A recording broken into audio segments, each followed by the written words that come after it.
આજે દેશના પાર્લામેન્ટમાં રાષ્ટ્રપતિજીનું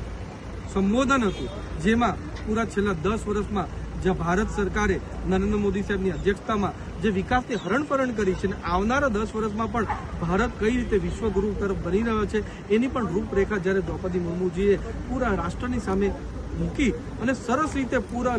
દેશના લોકોએ એને વધાવી છે. પણ છતાં પણ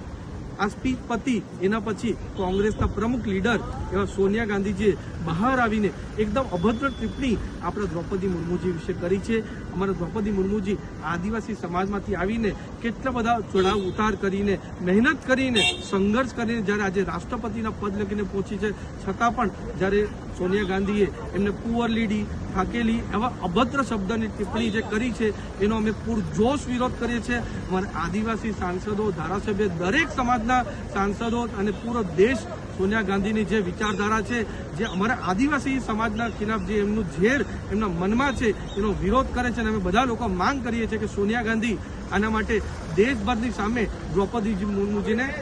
માફી માંગે અને પૂરા દેશને પણ માફી માંગે કે આવું અમારા આદિવાસી સમાજનું ઇન્સલ્ટ અને અપમાન અમે કોઈ પણ દિવસ સહેવાના નથી.